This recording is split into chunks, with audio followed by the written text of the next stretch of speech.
அந்த பொது வேட்பாளர் அப்படிங்கிற அந்த கான்செப்ட், அந்த கணக்கு ஒர்க் அவுட் ஆகாதுங்கிறது தான் என்னுடைய கணக்கு. என்னன்னா, முரண்பட்ட கூட்டணி அது. நான் திராவிடத்தை வீழ்த்த வந்த தம்பி அப்படின்றாரு. உங்களை வேரோடு பண்ணோடு அழிப்பேன் அப்படின்னு சொல்லிட்டு அவங்களோட கூட்டணி வச்சா தவிர்த்திருக்கலாம். இவங்கள வச்சு எந்த பிரயோஜனமும் கிடையாது. இவங்க யாருமே இல்லாமல் தான் மக்கள் 35% ஓட்டு போட்டுருக்காங்க. இவங்க யாருமே வேணாம்னு தான் அவங்களுக்கு போட்டுருக்காங்க. எதுக்கு அவங்கள போய் திருப்பி உள்ள விட்டுறீங்க? அவங்கள வச்சு இந்த கட்சிக்கு ஏதாவது லாபமா? அகில இந்திய அளவில் காங்கிரஸை பலகீனப்படுத்தணும்னு பாஜக விரும்புது. அதனால தான் திமுகவோட ஆதரவே காங்கிரஸ் என்ன நினைக்குதுன்னா, திமுகவோட 22 எம்பி நமக்கு சப்போர்ட் வேணும், முக்கியமான இஷ்யூல நமக்கு சப்போர்ட் வேணும்னு நினைக்கிறாங்க. பட் பேசிக்காவே அவங்க சப்போர்ட் பண்ண மாட்டாங்களே. டீலிமிட்டேஷன் அவங்க எதிர்த்தவங்க, ஒரே நாடு ஒரே தேர்தலை எதிர்த்தவங்க. அப்போ வாய்ப்பே இல்லை அப்படிங்கிற வாய்ப்பே இல்லைன்னா அதுக்கு தான் வேற ஒரு பிளானை பண்ணுவாங்க. திமுக வந்து தன்னுடைய 50 வருஷ அரசியலை அப்பதான் வந்து அதிமுகவினுடைய ஐடியாலஜியே வந்து திமுக எதிர்ப்பு தான். திமுகவை எதிர்த்து தான் அவங்க அரசியல் செஞ்சவங்க, அரசியல் பண்ணிட்டு இருக்கிறாங்க. அவங்க அதை பண்ண மாட்டாங்க. அப்படிங்கும் போது சீமான் அவர்கள் வந்து ஸ்டேஜ்ல ஸ்பீச்ல சொல்லும் போது சொல்றாங்க, வரலாறு தெரிஞ்சிருந்தா வந்து இந்த மாதிரி ஓட்டு போட்டு விஜய் அவர்களை தேர்வு பண்ணியிருக்க மாட்டாங்களாம். அப்படி என்ன வரலாறு தெரியாம மக்கள் ஓட்டு? சரி, நீங்க வரலாறு பேசினீங்க, ஏன் உங்களுக்கு ஓட்டு போடல? நீங்க பல வரலாறுகள் பேசுறீங்கல்ல, பல கதைகள் சொல்றீங்கல்ல, ஏன் உங்களுக்கு ஓட்டு போடல? மேடையில் ஏறினீங்கன்னா முழங்குறீங்கல்ல, ஏன் உங்களுக்கு ஓட்டு போடல? பல வரலாறுகள் மட்டும் கிடையாது, பல கதைகளே சொல்கிறீங்களே, இன்ட்ரெஸ்டிங்காக சொல்கிறீங்களே, உங்க கேட்குற கதை, ஏன் ஓட்டு போடல? அப்போ நேரத்துக்கு ஒரு பேச்சு, நேரத்துக்கு ஒரு நிலைப்பாடு அப்படிங்கும் போது அவர் நம்பகத்தன்மை இழந்துடுறாரு. 8% மேலே போல 4% நின்று போச்சு. ஆனாலும் சட்டமன்றத்துக்குள்ள போகணும், அதாவது நீ மட்டுமாவது போய் பேசு அப்படின்னு. போயிடா தம்பி, போயிரு, விட்டுறாத, தாவுடா தம்பி, தாவு அப்படிங்கிற மாதிரி எல்லாரும் சொல்றாங்களாம். நீ மட்டுமாவது போயிரு, ஒரு ஆளா போய் ஒத்த ஆளா போய் மொத்த பேரை வீழ்த்திரு அப்படின்னு சொல்றாங்க. அதெல்லாம் மக்கள் எல்லாம் முடிவு பண்ணும், சட்டமன்றத்துக்குள்ள போறது யாருடைய கையில இருக்கு. அந்த பொது வேட்பாளர் அப்படிங்கிற அந்த கான்செப்ட், அந்த கணக்கு ஒர்க் அவுட் ஆகுமா? ஒர்க் அவுட் ஆகாதுங்கிறது தான் என்னுடைய கணக்கு. என்னன்னா, முரண்பட்ட கூட்டணி அது. நான் திராவிடத்தை வீழ்த்த வந்த தம்பி அப்படின்றாரு. உங்களை வேரோடு பண்ணோடு அழிப்பேன் அப்படின்னு சொல்லிட்டு அவங்களோட கூட்டணி வச்சா எப்படி 4%ங்கிறது அவருக்குன்னு வந்த ஓட்டு திமுகவும் வேணாம் அதிமுகவுக்கு வேணான்னு வருது. அது கம்மியாக தான் இருக்குது. அப்போ பொது வேட்பாளராக நிறுத்தும் போது திமுகவுக்குள்ள ஓட்டும் அதிமுகவுக்குள்ள ஓட்டும் அவருக்கு தானே விழுகும். ஏன்னா 2 பேரோட இல்லை, பொது வேட்பாளர்னு வச்சுங்க. உதாரணத்துக்கு பாஜக இப்போ ஒன்றுமும் அதிமுக கூட்டணியில் இருக்குது. இப்போ நீங்கள் அதை வந்து என்ன பண்ண போகிறீங்க? பாஜகவை கழட்டி விட போகிறீங்களா? இல்லை பாஜகவை சைலண்ட் பண்ண போகிறீங்களா? பாஜக திமுக எல்லாம் சேர்ந்து ஒரு பொது வேட்பாளர் பாட்ட போகிறீங்களா? இதில் இவ்வளோ சிக்கல் இருக்குது. அப்போ பாஜகவின் ஆசி பெற்ற வேட்பாளர் நிற்க போகிறாரு அவர். எப்படி இருந்தாலும் பாஜக கூட்டினா அதிமுக இருக்குது, என்டிஏல தான் அதிமுக இருக்குது. இவர் தமிழ் மாநில காங்கிரஸ் கூட வெளியே வந்துட்டார், உங்களோட எங்களுக்கு உறவு இல்லைன்னு. அதிமுக வர முடியலையே, அந்த அளவுக்கு பிடிமானவங்க ஸ்ட்ராங்காக இருக்குது. அப்போ நீங்கள் பொது வேட்பாளர்னா பாஜகவின் ஆசி பெற்ற வேட்பாளரா? காலத்தின் கட்டாயம், அதனால வந்து நிற்க வேண்டியதாயிருச்சு அப்படின்னு கூட ஒரு சமரசம் என்ன வேணாலும் சொல்லலாம். முடிவு மக்கள் கையில் எல்லாம் இருக்கு. இது வந்து சந்தர்ப்பவாத கூட்டணியாக தான் மாறும். திமுக அதிமுகவுக்கான ஒரு அரசியல் ஸ்டாண்ட் என்னன்னா, திமுக எதிர்ப்பு தான் அதிமுகவினுடைய கோர் ஐடியா. அப்போ நீங்கள் அதை சமாதானம் பண்ணிட்டீங்கன்னா அது கட்சி இருக்க விடாமே, ஒரே கட்சியாக எல்லாமே. இப்போ இந்த இடைத்தேர்தல் பல்ஸுங்கிறது எப்படி இருக்கும்? அப்போ வந்து எல்லாரும் ரிசைன் பண்ணிட்டாங்க, அதிமுகலேருந்து ரிசைன் பண்ணிட்டு வந்தாங்கன்னா, ஃபார் எக்ஸாம்பிள் இப்போ கரூரில் எடுத்துக்கிட்டோன்னா மக்களோட தீர்ப்பே வந்து அதிமுக ஃபேவராக இருந்துச்சு. அப்படிங்கும்போது அப்போ வந்து விஜயபாஸ்கர் அவர்கள் வந்து தாவேக்காலே வந்து ஜாயின் பண்ணிட்டாங்க. நேற்று கூட நியூஸ் பேப்பரில் வருது, நில மோசடி வழக்கில் வந்து அவரோட கோர்ட்டுக்கு போயிட்டு வர்றாரு. ஆமாம். அப்போ இப்படி கேசஸ் ஆல்சோ இருக்கு. அப்போ வந்து அவர் வந்து அகெயின் அங்கே நிற்கிறதுக்கு தான் வாய்ப்பு இருக்கும். அப்போ மக்கள் வந்து தீர்ப்பை மாற்றி இப்போ அதிமுகன்னு இருந்தவங்க தாவேக்காக்கு எப்படி போடுவாங்க? இல்லை, அது வந்து நிற்கிற வேட்பாளரை பொறுத்து. எம்ஆர் விஜயபாஸ்கரே நிற்க வைக்க போகிறாங்களா, தாவேக்கா புது கேண்டிடேட்டை போகிறாங்களான்னு ஒன்றும் அது வந்து ஆரோக்கியமான அரசியலும் கிடையாது. அதுக்கு தாவேக்கா தவிர்த்திருக்கலாம். இவங்கள வச்சு எந்த பிரயோஜனமும் கிடையாது. இவங்க யாருமே இல்லாமல் தான் மக்கள் 35% ஓட்டு போட்டுருக்குறாங்க. இவங்க யாருமே வேணாம்னு தான் அவங்களுக்கு போட்டுருக்குறாங்க. எதுக்கு அவங்கள போய் திருப்பி உள்ளே விட்டுறீங்க? அவங்கள வச்சு இந்த கட்சிக்கு ஏதாவது லாபமா? உங்களால் தாவேக்கா வச்சு தான் அவங்களுக்கு லாபம். அதெல்லாம் வந்திருக்கிறாங்க. அப்போ எம்எல்ஏ பதவி வேண்டாம் அப்படின்னு தூக்கிட்டு போட்டு தாவேக்கா வந்திருக்கிறேன். நான் வந்து தாவேக்காவில் நான் 5 வருடம் பணி செய்ய போகிறேன், நான் நிர்வாகியாக இருக்க போகிறேன்னு சொல்ல போகிறாரு அவர். நான் வந்து என்னோடய எம்எல்ஏ பதவி ராஜினாமா பண்ணிட்டு தாவேக்காவினுடைய அடிமட்ட உறுப்பினராக சேர்ந்து நான் வந்து அரசியல் பணி செய்ய போகிறேன், தாவேக்காவினுடைய கட்சி வளர்க்க போகிறேன்னு போகிறாரா? அப்படி போனார்னா கூட சரி பரவாயில்லப்பா அப்படின்னு சொல்லலாம். இப்போ எதுக்கு வந்திருக்காரு? இதுவே வந்து ஒரு பெரிய பின்னடைவு தான். அதை தவிர்த்துருக்கணும் தாவேக்கா பண்ணுறாங்க. அந்த மாதிரி நீங்கள் வர்றப்ப மக்கள் மத்தியில் ஒரு ஒரு ஒரு டாக் இருக்குது. நீங்கள் வந்து இன்றைக்கி வந்து வேணான்னு தானே நாங்கள் வந்து போட்டோம், இப்போ எல்லாம் ஒன்று சேர்ந்து வந்து நிற்கிறீங்கன்ற போது அது ஒரு ஒரு சின்ன ஒரு யோசிக்க வேண்டிய விஷயம், பின்னடைவு தான் அது. இப்போ காங்கிரஸ் வந்துட்டு அவங்க வந்து இப்போ திமுகவோட கூட்டணியில் இல்லைங்கும்போது திமுக வந்து ரொம்ப கான்ஃபிடென்ட்டாக வந்து ஒரு முடிவு எடுக்கிறாங்க, காங்கிரஸ் பங்கேற்கக்கூடிய கூட்டங்களில் இனி கலந்துக்க கூடாதுன்ட்டு. ஆனால் காங்கிரஸ் சைடு என்னன்னா அவங்க வந்து பிஜேபி சைடு போகவே மாட்டாங்க. இன்னொன்று வந்து திமுக வந்து கூட்டணியை தாண்டியும் வந்து நிறைய விஷயங்களே எங்கள் கூட நிற்பாங்க அப்படின்னு ஏன் காங்கிரஸ் முடிவெடுக்குது? அவங்க தான் கூட்டணியிலேருந்து வந்துட்டாங்கல்ல, ஏன் இன்னமும் அவங்களோட அந்த திமுகவோட சாயல் எதுக்கு வேணும்னு இப்போ நினைக்கிறேன்? அகில இந்திய அளவில் இந்தியா கூட்டணி அப்படிங்கிறது காங்கிரஸ் கட்சிக்கு 99+1 99 சீட் காங்கிரஸ் இருக்கிறாங்க. ஒன்று வந்து சுயேட்சையாக ஜெயிச்சார் பப்பு யாதவ், அவரும் காங்கிரஸில் சேர்ந்துட்டார். இப்போ 100 சீட் இருக்குது, 100 எம்பிஸ் இருக்கிறாங்க எங்கள் இந்தியா கூட்டணியில்.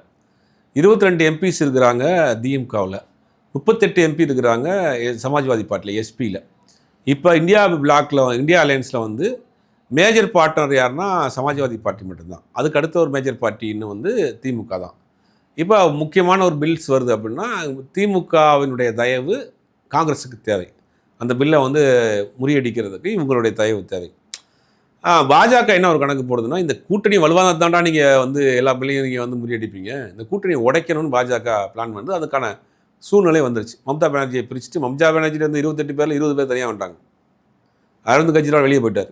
இப்போ இந்தியா அலையன்ஸில் இருக்கக்கூடிய ஒரே பார்ட்னர் சமாஜ்வாதி பார்ட்டி மட்டும்தான், அகிலேஷ் யாதவ் மட்டும்தான். அகிலேஷ் யாதவுக்கு அடுத்த வருஷம் யூபியில் தேர்தல் வருது. அதனால் காங்கிரஸுக்கும் அங்கே ஒரு சின்ன ஒரு உறவு போயிட்டுருக்கு. அது தேர்தல் நேரத்தில் தான் தெரியும். அப்போ அகில இந்திய அளவில் காங்கிரஸை பலகீனப்படுத்தணும்னு பாஜக விரும்புது. அதனால தான் திமுகவோட ஆதரவே அந்த திமுக பாஜக காங்கிரஸ் என்ன நினைக்குதுன்னா, திமுகவுடைய 22 எம்பி நமக்கு சப்போர்ட் வேணும், முக்கியமான இஷ்யூவில் நமக்கு சப்போர்ட் வேணும்னு நினைக்கிறாங்க. பட் பேசிக்காவே அவங்க சப்போர்ட் பண்ண மாட்டாங்களே, டீலிமிட்டேஷன் அவங்க எதிர்த்தவங்க, ஒரே நாடு ஒரே தேர்தலை எதிர்த்தவங்க, அப்போ வாய்ப்பே இல்லை அப்படிங்கிற வாய்ப்பே இல்லைன்னா அதுக்கு தான் வேற ஒரு பிளானை பண்ணுவாங்க. திமுக வந்து தன்னுடைய 50 வருஷ அரசியலை அப்போ தான் வந்து பயன்படுத்துவாங்க. என்ன பயன்படுத்துவாங்க? இப்போ பார்லிமெண்ட்டில் என்னென்னா ப்ரெசன்ட் ஓட்ஸ் தான் கணக்கு. அன்றைக்கி யார் இருக்கிறாங்களோ அவையில் அவர்களை வச்சு தான் முடிவு பண்ணுவாங்க. 545 எம்பிஸ் இருக்கிறாங்கன்னா அன்றைக்கி வந்து 400 எம்பி தான் வந்துருக்குறாங்க. அப்போ அவங்க ப்ரெசென்ட் ஆகாமல், ஆமாம், அன்றைக்கி எல்லாருக்கும் வகுத்தவழி வந்து லீவ் போட்டாங்கன்னா என்ன பண்ணுவாங்க? 22 பேர் ஆப்சண்ட்டு. சிங்கப்பூர் ஹாஸ்பிட்டல் கூட போயிட்டு புத்தகம் கூட எழுதலாம்.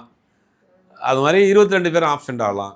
இல்ல அந்த விஷயம் நடக்கிறத வச்சு நம்ம புரிஞ்சுக்கலாம் அவங்க பிஜேபியோட கனெக்ட் ஆக விரும்புறாங்க. அதுதான் நடக்கும், புரிஞ்சுக்கலாம்ல, அதுதான் நடக்கும், அதுதான் பண்ணுவாங்க. பிஜேபி எதிர்த்து இன்றைக்கி வந்து 50 நாளில் ஆளுநரை எதிர்த்தோ நீட் முறைகேடு எதிர்த்தோ தமிழ்நாட்டில் திமுக போராட்ட ஆர்ப்பாட்டம் நடத்திருக்காங்களா 50 நாளில்? அடுத்து திருமாவளவன் அவர்களுடைய முரண்பாடான ஸ்டாண்டு அடிக்கடி பார்த்துக்கிட்டே இருக்கோம். குறிப்பாக வந்து இந்தியா கூட்டணியில் திமுகவும் இடம்பெறணும், தாவேக்காவும் இடம்பெறணும்னு சொல்லுது. அதுக்கப்புறம் அந்த ஆதி திராவிடர் நலத்துறை அப்படிங்கிற பேரை வந்து ரீட்டைன் பண்ணணும், சமூக நீதி, அது ஆக்சுவலாக எல்லாரும் பாராட்டு தெரிவிக்கிறதே பேரை அப்படி மாற்றினதுக்காக தான். ஆனால் எதுக்காக இப்போ வந்து பேக் பண்ணணும்னு சொல்கிறாரு, எப்படி அதை அந்த பேரை ஏன் திரும்ப மாற்ற சொல்கிறாரு அப்படிங்கிற மாதிரி குழப்பங்கள் மக்கள் மத்தியில் வரும்ல. அதாவது என்னென்னா, அதில் வந்து ரொம்ப ப்ராக்டிக்கலாக தான் சொல்கிறார், அதில் குழப்பம்லாம் கிடையாது. அவர் சொன்ன விஷயங்களில் குழப்பம் கிடையாது. இந்தியா கூட்டணியில் பாஜக எதிர்ப்புங்கிறதுல தாவேக்காவும் இருக்குது. என்னுடைய கொள்கை எதிரி பாஜக, அரசியல் எதிரி திமுக. அடுத்து இப்போ திமுகவும் பிஜேபியும் வந்து ஒன்று சேரும் அப்படிங்கும்போது, ஒன்று சேர்ந்தால் அவங்களோட எதிர்காலம் வந்து ஒன்றுமே இல்லாமல் ஆகும்னு நமக்கு தெரியும். அப்படி இருந்தும் ஒன்று சேருவாங்களா?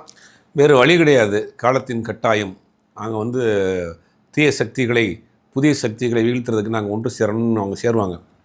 சேர்ந்தாங்கன்னா இப்போ திமுகவுக்கான ஒரு வாக்கு வங்கி இருக்குது, அதிமுகவுக்கான வாக்கு வங்கி இருக்குது. இதில் என்ன சிக்கல் அப்படின்னா, திமுக ஏற்றுக்குருவாங்க அதிமுகவை, ஆனால் அதிமுக வந்து திமுக ஏற்றுக்கிற மாட்டாங்க.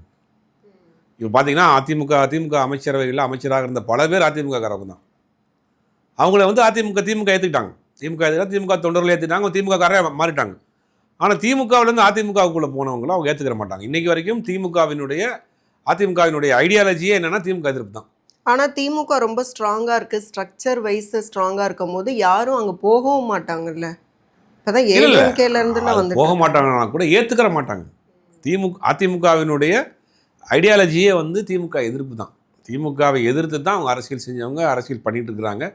அவங்க அதை பண்ண மாட்டாங்க. அப்படிங்கும்போது அது சேர்ந்தாலுமே அது பெரிய பலனை கொடுக்காது. ஏன்னா இன்றைக்கி வந்து 2 கட்சியிலுமே இன்றைக்கி வந்து தன்னுடைய வாக்கு வங்கிகளை இழந்திருக்கு. பார்த்திங்கன்னா திமுகவுக்கு எஸ்சி எஸ்டி மைனாரிட்டி ஓட்ஸுங்கிறது முழுசமாக அங்கே போயிடுச்சு. மைனாரிட்டி ஓட்டில் முஸ்லீம்ஸ் ஓட்ஸ் மட்டும் கொஞ்சம் இருக்குது. அப்படிங்கும்போது திருப்பி அதை ரீகன்சிடர் பண்ணி கட்டமைப்பை மாற்றி போடுறாங்க. இப்போ அரசியல் கணக்கு என்ன பண்ணாங்கன்னா ஓபிசி கன்சால்டேட்டை கொண்டு வந்துடலாம், ஓபிசி அரசியலே பண்ணுவோம், அமமுக பாமக அப்படிங்கிற விஷயங்கள்லாம் பண்ணுறாங்க. ஆனால் இதில் வந்து பாஜக ரோல் எங்கே, பாஜக என்ன பண்ண போகிறாங்கங்கிறதும் தெரியல. இப்போ இதெல்லாம் வந்து ஒரு பெரிய சேலஞ்ச். ஈவன் பாமக கூட இப்போ வந்து டிவிகேக்கு ஃபேவராக நிறைய விஷயங்கள் பேசுகிறத பார்க்குறோம். அப்போ வந்து அவங்களுக்கும் வந்து இன்ட்ரெஸ்ட் டுவர்ட்ஸ் வந்து டிவிகே. ஆமாங்க, இன்னைக்கு ஆட்சி அதிகாரத்தில் கடந்த 50 வருஷத்தில் எந்த கட்சி கொடுத்துருக்கு? இன்றைக்கி 2 சீட்டு வச்சுருக்கிற ஒரு கட்சிகள் அமைச்சராக இருக்கிறாங்க, 4 சீட்டு வச்சுருக்க 5 சீட்டு வச்சுருக்க கட்சி 2 அமைச்சராக இருக்கிறாங்க, முக்கியமான போர்ட்போலியோவில் இருக்கிறாங்கும் போது எல்லாருக்குமே அந்த அதிகாரத்தை நம்மளும் கொஞ்சம் டச் பண்ணி பார்த்தோம்னுங்கிற ஒரு ஆசை வரும்ல. 4 சீட்டு வச்சுருக்குறோம் நாங்களும், எங்களுக்கும் ஏதாவது பண்ணுவோம். அப்போ இந்த திமுகவுக்கு சப்போர்ட் பண்ணாலும் நம்ம அமைச்சரை பங்கு கொடுத்துட போகிறாங்களா, அதிமுக சப்போர்ட் பண்ணாலும் அமைச்சரவையில் பங்கு கொடுத்துட போகிறாங்களா, அமைச்சராக முடியுமா? அப்போ இது ஒரு நல்ல ஒரு ஆஃபர் கொடுக்குறாங்க, நல்ல விஷயமா இருக்குது, புதுசாக இருக்கிறாங்க, இளைஞர் இருக்காங்க, ஒரு கட்சி ஒரு நல்ல ஒரு அடுத்த கடத்தை நோக்கி போங்கிற ஒரு நம்பிக்கை இருக்குது. அரசியலை பார்க்கக்கூடிய எல்லாரும் சொல்கிறாங்க ஒரு 50 வருஷம் தமாகவினுடைய தாக்கம் தமிழ்நாட்டில் இருக்கும். அப்படி இருக்கும்போது அப்போ வந்து காங்கிரஸ் மாதிரி ஓடி போய் ஆதரவெல்லாம் அவங்க கொடுக்கலையே, இன்னும் அங்கே தான் அவங்களோட தான் இருக்காங்க. ஆனால் ஃபேவரிசம் மட்டும் டிவிகேவை நோக்கி இருக்கு. ஆமாங்க, அதிமுக கூட்டணியில் என்டிஏல நிற்கிறாங்க. என்டிஏல தமிழ்நாட்டில் பெருசாக என்டிஏல நின்று அவங்க தொடர்ந்து தோல்வி தான் செஞ்சுட்டு இருக்காங்க. என்டிஏவே தமிழ்நாட்டில் ஆல்மோஸ்ட் அது ஃபெயிலியர் ஆன மாதிரி தான் ஆயிடுச்சு. 2024 தனியாக என்டிஏ நின்னாலும் சரி, 2019 இருக்கட்டும், தொடர்ந்து என்டிஏ வந்து தமிழ்நாட்டில் வந்து அவங்களுக்கு வந்து தோல்வி தான் கொடுக்குது. அப்படிங்கும்போது திரும்ப என்ன செய்ய முடியும்? அப்புறம் பெரியவர் ராமதாஸ் கூட என்ன சொன்னார்னா, இந்த கூட்டணியே வேண்டாங்கிறதா என்னுடைய நிலைப்பாடுனார். அப்படி இருந்தும் போய் சேர்ந்தார். அப்படிங்கும்போது 4 சீட்டு தான் அவங்க 4 சீட்டில் வந்து நிற்கிறாங்க. 10 சீட்டு 12 சீட்டில் இருந்த பாமக. அப்போ பாமகவை வளர்த்தெடுக்கணும், அடுத்த கடத்துக்கு நகர்த்தி கொண்டு போனோம்னா ஒரு பெரும் இளைஞர்கள் கூட்டம், புதியவர்கள் கூட்டம் இருக்கக்கூடிய கட்சியில் நம்மளும் போய் ட்ராவல் பண்ணணும்னு நினைப்பாங்க. எல்லா கட்சியிலுமே தன்னுடைய கட்சியை வளர்த்துக்கிறதுக்கு, ஆட்சி அதிகாரத்தில் பங்கு வரணும்னு எல்லா கட்சியும் நினைப்பாங்க. அது தவறு கிடையாது. அப்போ பாமகவும் நினைக்கிது. ஆனால் அங்கே பிசிகா இருக்கிற பட்சத்தில் அது உங்களுக்கு ஒரு இடையூறாக தான் இருக்கும்.